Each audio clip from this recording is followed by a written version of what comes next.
Just down there on the left. Looks like Bardet, the yellow jersey is caught. Pogacar is caught here at the back. It's unusual to see Pogacar involved in any sort of crash. Don't know whether he fell or not. Sean Quinn is down. Also down is one rider from the team of Alpecin de Koning right at the back of this peloton. Tadej Pogacar is going to have a bike change. Into this narrow little town now at the bottom of the first climb of the day. We've reached it already, and we're almost onto it now as we make our way onto this little cobbled section. We're in Ortois, over the top of the climb of the Côte de Rocamadour, and it is Abrahamsen of Uno X who secures another point. Oh, it's game over. Having said we hope he can get to the race finish, this is the end of the Tour de France for Pello Bilbao.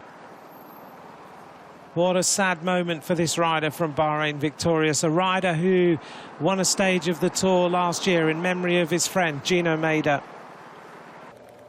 An emotional moment and an abandon of Pello Bilbao.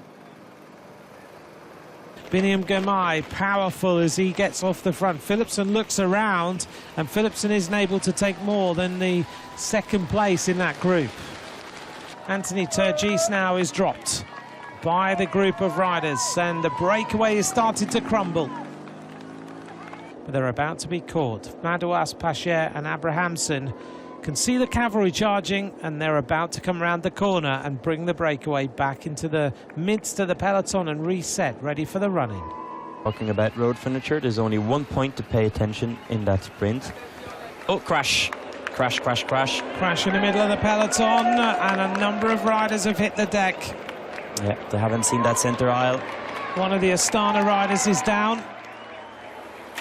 And over on the left-hand side, one of the riders from Lotto Destiny just being checked by his teammate. His teammate standing there is Maxime Van Gils. Well, that was a big crash on the left. And the rider who is... Looks like all the Alpecin... Oh, no, it's the Red Bull. Looks like Roglic again. Jared Drisners is down on the left and just been looked after. Roglic is down. Here we go, Nico. Here's the crash. Oops. Oh, what did Lutsenko was thinking? Lutsenko comes from one side of the peloton to the other and takes down a number of riders. He tried to go to squeeze in between. There he goes. He tries to see the gap in between.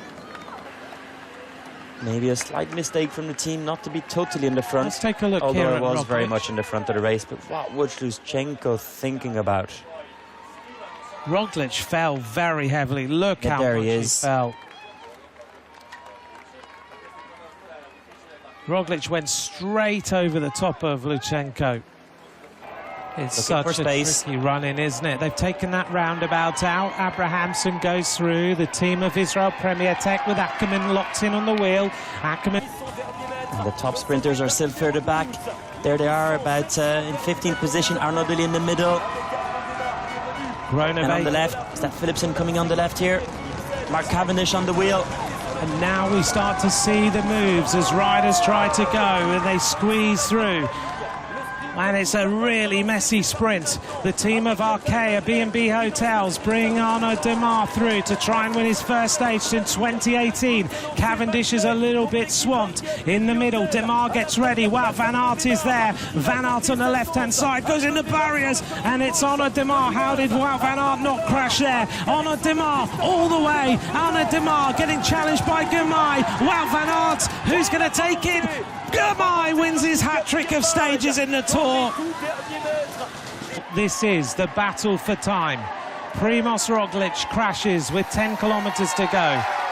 This rider is not in a good way, unfortunately. The entire Red Bull Bora Hansgrohe team bringing their battered leader to the finish line. And he's still looking. The clock stopped on the finish at 58 seconds, but he's going to lose somewhere over 2 minutes, I think, this afternoon.